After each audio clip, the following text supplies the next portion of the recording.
Welcome to my talk, pretty intimate, about, let's say, a couple of decisions we took when we were building our cloud service. So I'm Chris. I'm founder and CTO of Exit Games. We are a German company. We have our headquarters in Hamburg, and we have a branch office in the US. We used to be in San Francisco for a couple of years there, and we actually moved it to Portland. But in the meantime, it's pretty much a sales office there. Nevertheless, we are a German company, but from the beginning, we focus very much to be very international. So I would say at least 95% of our revenues are not coming from Germany, but from the US, from Russia, from China, Korea, and all over the world. So just to explain you in a nutshell what we do. So we are a single product company. We have a product that is called Photon. Photon is a real-time socket server and framework. So we sell this product to game developers.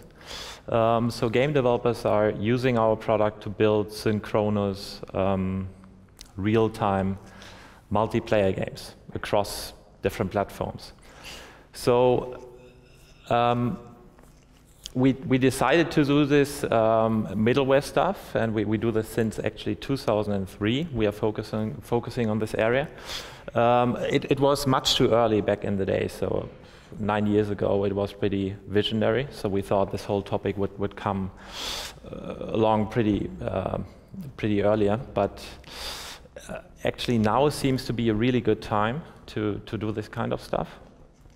So alone this morning, I think there are 3 talks touching the real-time topic. Right after this talk, the guys are telling something about the real-time socket server framework. In general, the cloud is a hot topic right now.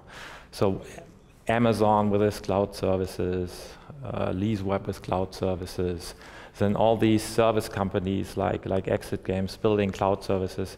So it's very comfortable for developers to build games, and it's very easy to launch games globally. So the pre-investment of developers is pretty low these days. So what's very interesting, and we are ourselves pretty surprised by that number, we were able to attract 20,000 game developers to our platform, which is pretty impressive number. So actually taking Unity, for example, I think they have 2 million registered users. It's still even more than we have, but still. 20,000 developers is quite a high number. And actually about 1,000 developers sign up every month for our services, and that number is constantly rising since 2 years. One of the reasons why we have so many developers is that we did a similar approach as Unity did. So and actually, let's say what came through the whole free-to-play market. So we give away our tools for free. For free only to a certain extent. So you can download all our SDKs for free. But at a certain point in time, we just cap the usage, let's say. So when you have a certain success, you are actually forced to buy a license. In the end, we have to make our living from our product as well. So what's pretty cool for us, as we are a German company located in Hamburg, we were able to attract a lot of famous international developers. So companies like Codemasters, for example, are using us, or a company called Euphoria, which is a new startup from Seattle. So it's the ex-Activision team, so the guys build Guitar Hero and stuff.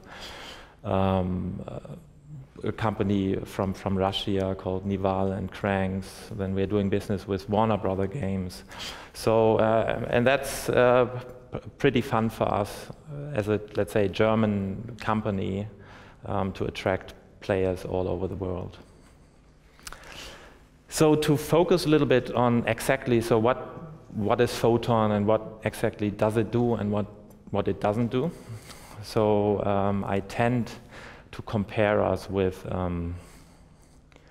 what I like to call social SDKs. So there are a couple of social SDKs out there. So Gree, which just took over OpenFaint. Then a pretty new one, which is called Raw Engine, and a German one, which let's say is a copycat of OpenFaint, is Scoreloop. So all these guys are focusing on features like leaderboards and challenges and registration and social graph and buddy lists and payment stuff and so on and so on. So we are not at all in this field. So we fully focus on basically two topics. So the first one is matchmaking, and the second one is real-time gameplay. So you wouldn't probably pick us if you want to build like an asynchronous game like Farmville or whatever. So our technology is all about real-time synchronous gameplay. So everything we do is totally focused on this. So we have optimized protocols for this, and low latency, scalability, and all this nasty stuff you don't want to deal with. For sure, we have a couple of other features, like interest groups if you do MMOs, remote authentication if you want to authenticate with Facebook and other external services. We have like an extensive counter set where you can track concurrent users, messages per second, and all this kind of stuff. And one of the core features we have is cross-platform. So we port our SDKs to pretty much everything, every platform which is out there. And I go into a little bit more detail later on. So, so this talk is a little bit, so the focus is, let's say, all the learnings we had along our way in the past 3 years, and maybe to help companies who are potentially in this room to who have a similar challenge to get some insight there. And the first learning, which is on this slide already, is focus. And that's actually one of the trends I see right now in the industry, is that companies which have a product which is too broad are getting into trouble. So, for example, technologies like Big World, in the end they were bought by World of Tanks, but they had too many features in their product. So, and then you see all these focused cloud companies popping up, which are making a really good service just for a couple of features. And now people start to combine these services and start to build something bigger with this best-of-breed approach. Maybe interesting, so I took, let's say, the downloads from the past month and did a little breakdown. So what people are using. This is pretty specific, I guess, for our case. So what you can see is that Unity right now totally rules. So it's almost 50% of our developers are downloading the Unity SDK. This is probably because we're very active in this particular community, but nevertheless, I mean, you guys are on a lot of conferences too. So there's almost no conference without Unity, so I'm wondering why they are not here. But yeah, all the big guys, all the Codemasters, the Warner Brother Games, Fox and so on are using this technology, so it's brand hot. So what you can see as well, so we are not particularly strong in this JavaScript arena. So there's some guys pitching something after me who are more focused on JavaScript. And there are a couple of tools out there which are very much JavaScript and HTML5 focused. So our feeling is just that HTML5 is not really ready yet. So there's quite a bit of interest, but actually we don't see a lot of games using that technology. And that's another learning we had. So for us, we are totally market driven. So something which is not really demanded by the market. So I mean, we like technology. So we like Windows Phone 8, probably. So it's nice to develop for. And we actually built an SDK because it was very low-hanging fruit. But in the end, we wouldn't have done that just if we would have to invest a lot of money, because it's just not in the market out there, it's not demanded. A little hint, or clarification, let's say. A lot of people approach us and say, I want to build an MMO. So this is basically the opening sentence of pretty much anyone.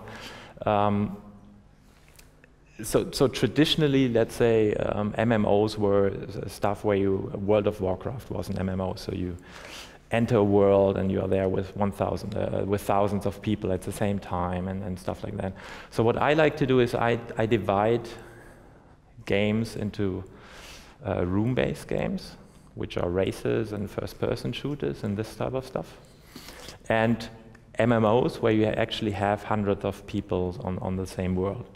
So, and there's quite a bit a difference. So in room-based games, and this is what I go into detail later on a little bit more, the structure is pretty simple. So you enter rooms, and everything which happens in this room is actually broadcasted to everybody. So it's a simple structure. It's a little bit of a waste because you have to send everything to everybody, but in the end, because the rooms are pretty small, this is the most efficient way to handle it.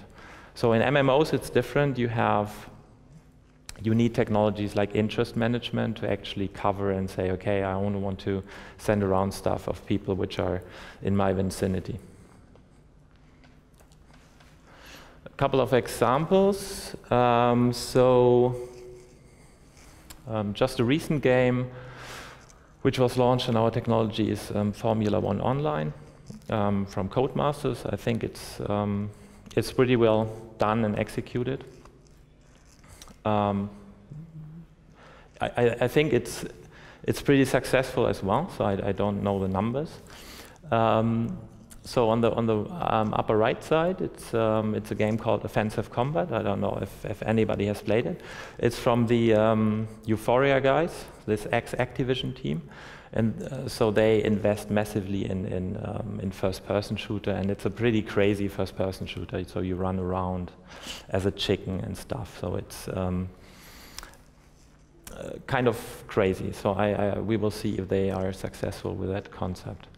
But the team is pretty good. On the lower left side, we are powering one of the biggest online golf games called World Golf Tour. It's a photorealistic golf game. It's pretty cool, so you can play on golf courses. You play actually in photos. On the lower right side, you see the upcoming game from InnoGames. This is actually an MMO, Kartuga, where you drive around with ships and just battle each other, but just in massive, epic battles, basically. So Formula 1, room-based, offensive combat room-based, World Golf Tour room-based, Kartuga is interest management-based, and an MMO. So now a little bit, let's say the core topics or learnings. It's a pretty simple finding, but I think it's interesting to share. So about a year ago, we decided to build Photon Cloud and run it as a software as a service and run it on the traditional model of subscriptions. So I just give you a brief overview what Photon Cloud is and what it does.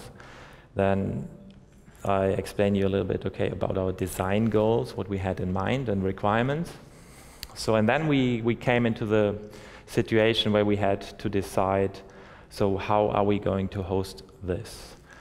So there's a logical choice. Okay, a lot of people are actually going to Amazon. It seems to be I would say about 50% of the people approaching us are asking us, oh yeah, we plan to use Amazon. And we say, yeah, you can, not necessarily. And so I'm trying to break this down a little bit. I'm not saying Amazon is bad or some lease web is great or whatever, but I think it really depends on your use case and how you combine stuff, and that you are smart to actually make the right choices, because the choices you make in the beginning when it comes to hosting and operations is pretty essential. So this is the idea we had, which is pretty simple. So we said, so we have this real-time technology.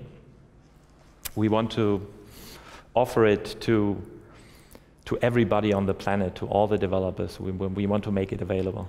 So we had this Photon product, which was an on-prem solution. So we asked basically our customers to download the server SDK, get servers somewhere, install the servers, and it's inconvenient. So if you want to get into the mass market, you need something which is that simple and which is almost zero effort for the developer. This way you get thousands of them. So we said, okay, we need to launch a real-time service globally, and because Photon is all about low latency, we said, okay, we need to ramp up servers all around the globe. So we need to find locations in the US, in Europe, in Asia, potentially South America at a certain point in time, Australia, Africa, whatever, Russia. So that's it in a nutshell. And that's what we actually did about a year ago. And it worked better than we hoped, better than we projected, which is kind of cool. So we were able to attract a lot.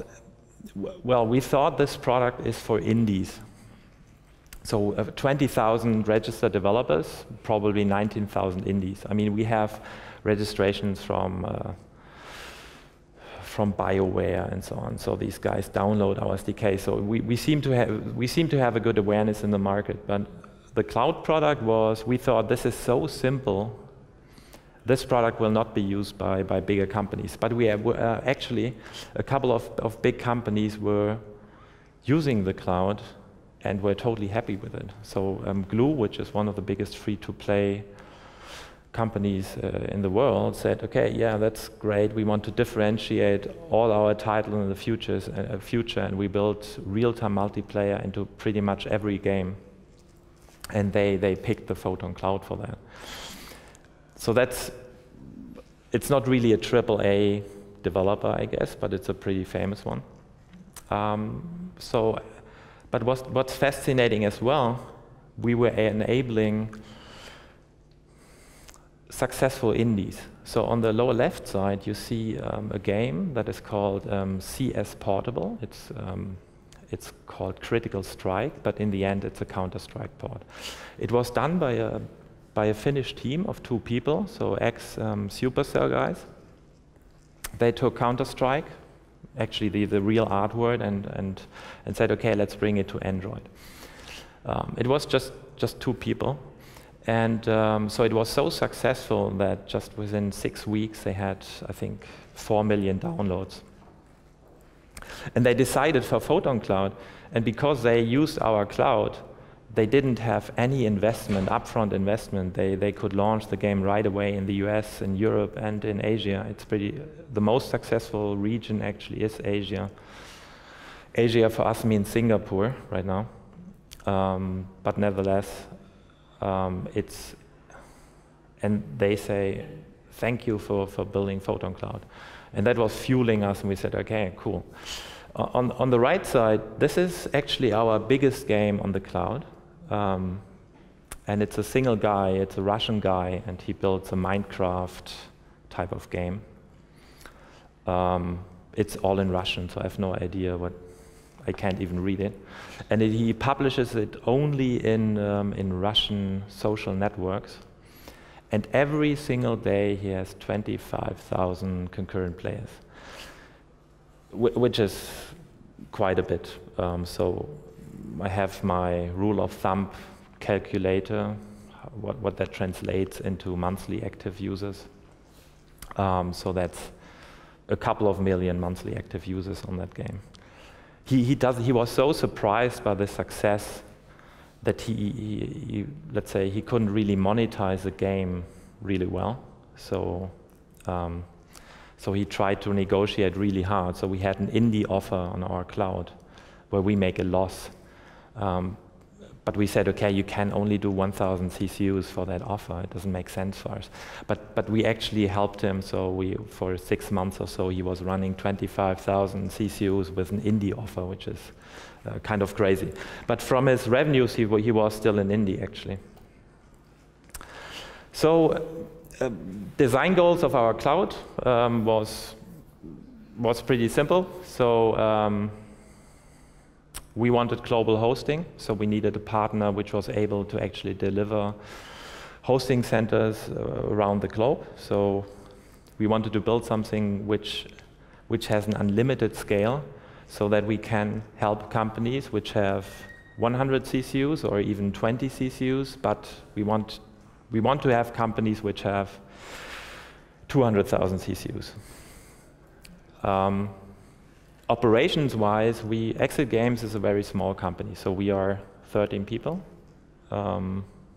almost no marketing and sales.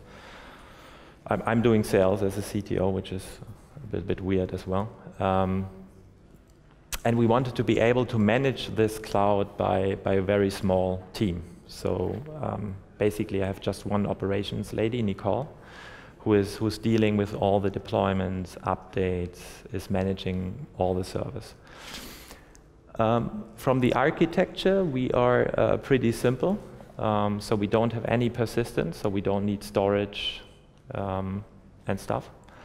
And the basic idea was that we said, we want to build a system which is fail-safe, so that nodes can fail and the system is not breaking down, and we have, let's say, an easier time if servers fail, that we don't have to get up and restart servers and stuff like that. So in the beginning we said, okay, let's see. So we can pick either dedicated servers, so get real servers, get iron in the rack, or we can go to Amazon or whatever cloud provider. And the advantages of the different approaches is it's pretty obvious. So the cloud is great. You can ramp up machines within minutes. You can ramp down machine in minutes. You only pay what you actually use. You can make snapshots, you can automate everything, so you get write scale and ops code. I don't know if you know that, tools which allow you to basically automate everything, which is essential if you just have a small operations team. So there was one little downside of Amazon, so we did load tests, and we just figured out that what we needed, that is raw socket performance, that Amazon is really bad. I don't know, this test was 2 years ago, so maybe they fixed it. And you have all these features like databases and backup and whatever. So if you have iron servers, everything is worse. So you have to wait at least a day to get your server up. You can't pay on an hourly basis. You can't really do snapshots. You need to write your own scripts and do everything manual. Because it's more raw, you have more performance. So taking these features, it's a pretty obvious choice probably, and that's why the cloud is so popular. That you would say, I mean, it's a no-brainer, you would go with the cloud. But a very essential point is cost. So you need to understand your load. I mean, in every game you launch, that's at a certain point, you have to understand, okay, how much traffic is happening. So doing a simple load test, so we ramped up 25 rooms with 16 players in each room. So 25 times 16, you have 400 users online at the same time. Not very ambitious. So then, because it's a real-time game, you send around a lot of stuff. So you send around 2 times 50 bytes reliable, which means you want it arrives. You send around 10 times 50 bytes unreliable, so position information and stuff like that.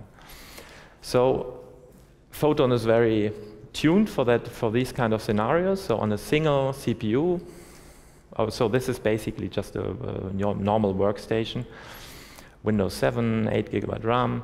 So this translates to about 4,500 messages per second incoming, which is about 1.2 megabyte per second, and outgoing 65,000 messages per second, which is about 7.5 megabyte.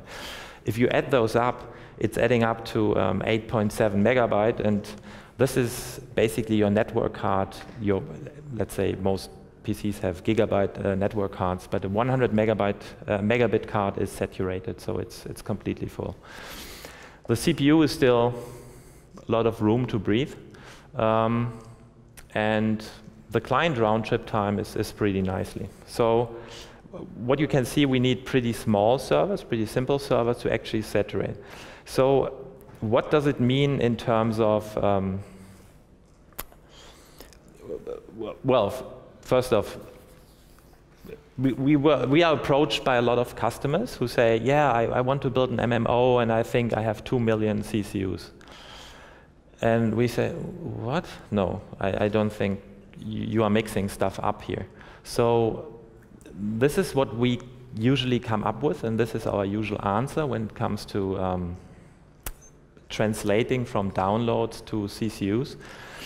So we say 1 million downloads, then it depends on how many people are actually playing online. So let's say 50%. So you have 500,000 monthly active players.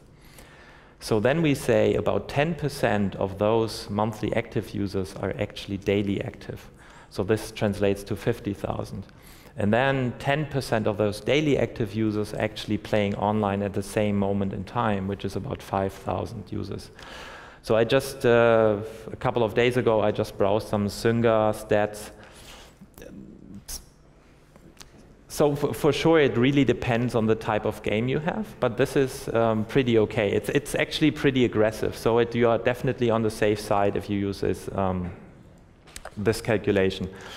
So for example, the Counter-Strike portable game translated totally different. So they had 4 million downloads in 6 weeks. So I mean, Counter-Strike is an online game, so you would say if you download it, you will play online. But they were having like about 3,000 CCUs. So that ratio is much worse than actually the calculation we did here. So taking these numbers from our load test and saying, okay, what kind of traffic are we pushing through every month? It's impressive. So 8 megabyte per second times 60 seconds, times 60 minutes, times 24 hours, times 30 days, and then say you have night and day, so you don't have like a full saturation all the time. It translates to 8 terabyte a month. And it's simple math, and well, we did the fault, so we started on rack space actually with our cloud, because it seemed to be very convenient, but suddenly we saw the traffic spike. I just wrote Nicole, my operations manager, said, hey, Nicole, we are pushing a lot of terabytes through here. I think something is going wrong, but actually it was not. So it turned out for us, for real-time multiplayer games, that actually traffic is definitely the most important factor, let's say. So, and to give you some ballpark numbers, so comparing Amazon in this case, and then for one of our major partners, LeaseWeb, which we're using for a lot of our servers. So you have the server. So on Amazon, this configuration I just described to you is about $250 a month. On LeaseWeb, it's $150. That's still kind of okay. I mean, you get this, you have it online in 50 minutes kind of thing. So, but the killer is actually traffic. So a terabyte on Amazon is about $150, and a terabyte on a LeaseWeb, for example, is about 20. So don't nail me on the numbers. So you have to talk to the guys what the actual prices are. So this is just ballpark numbers. So and then taking this and the number of 15,000 concurrent users, and just to give you an impression what the difference is. So we need 10 servers. We have about 40 terabyte of traffic. So it adds up to $1,500, where there's 8,500. And this is where your margin is, at least in our case, let's say. I can say that this is our major cost factor. So I mean, I have a team of 14 people, so it's more or less the cost you have, so I can't do a lot except paying them less. But this is where I can do something. So this is where I can save a lot of money. So, and the answer is not so simple, obviously, because well, Amazon is only providing virtual images, but LeaseWeb and other providers are not providing only iron services, but they provide cloud services too. And obviously, so you see on top like a usage curve. So this is very, the first one is kind of very flaky, so it goes up and down, and then it makes sense to do pay-per-use. So the second one is it's a very flat line, so it makes sense to have dedicated hosting. So the third one is just going up very slowly, so that screams for dedicated hosting too.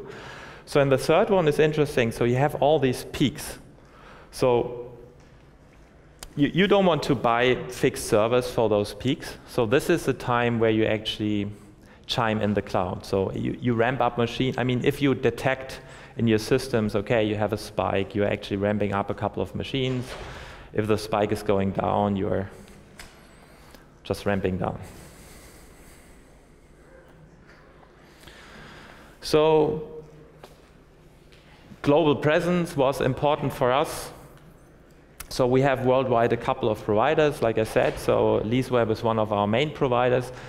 What's nice there, so we get servers and POPs all around the globe. So in the US, in Europe, soon in Asia, which is great for us. We just launched Tokyo, Japan last week. We are planning to launch Korea and Seoul in the next weeks. So if you are doing synchronous real-time games, if you do a lot of traffic, if you need dedicated servers and cloud, there are a couple of providers, and in our case, so LeaseWeb was a good choice. Just to give you some numbers, so where we are now, so our cloud, so the numbers are a little bit outdated. So the largest game has now 25,000 CCUs. It's still this Minecraft type of game. We are pushing around, I think in the meantime, 1.5 million messages per second every day at peak time. It's 170 terabyte already traffic every month. We have about 50 servers around the world in US, Europe, Asia, different providers, pretty much automated. And our perfect box is a very small, pretty simple server. So to sum it all up, how much time do I have, by the way? Huh? Okay. The times for game developers, I think, are great. The times for tool developers are great too. So I tend to say we are the game developers are the gold diggers. So, and we are more the guys who are selling them the shovels. I think for us it's great because we have all these service providers where we don't have a lot of investment and we can ramp up machines everywhere. We get all these tools. open source, and it's very powerful. It's great times to build software as a service products. Alone subscription billing, I mean, we picked a US provider for subscription billing, but there are 5 out there, so you can charge your users subscriptions around the globe very easily. You don't have to build the systems on your own. On the other side, for game developers, it's great times too, because you can pick services like Photon, or there's a storage service called Cloudant, so they are hosting complete storage stuff for you in the cloud. You have Raw Engine, which gives you all the social API features, Facebook integration, you name it. Advertisement management, you take Playhaven. For notification services, you take Urban Airship. For analytics, which seems to be brand hot, because there are so many companies like Game Analytics, Honeytrack, Flurry, Cotagent. And you can blend and mix all these services together and build something with almost no cost, at least in the beginning. I mean, for sure, some services take royalty fees. So for example, Raw Engine is not taking a fixed fee per concurrent users or something, so they want to have a percentage of your revenues. Well, they do payment, it's kind of fair. So we decided against that, so we just have a fee on number of concurrent users. But the times are just great to build games. And you need to be smart. And there was a big disaster with middleware in the past, which is still, some companies are a little bit reluctant to actually use middleware or use cloud services, and that was a renderware thing with EA, so a lot of companies were betting on this, and then they were pretty fucked by that deal. But the feeling right now is that even big companies are just chiming in and starting to use the cloud. And that's it.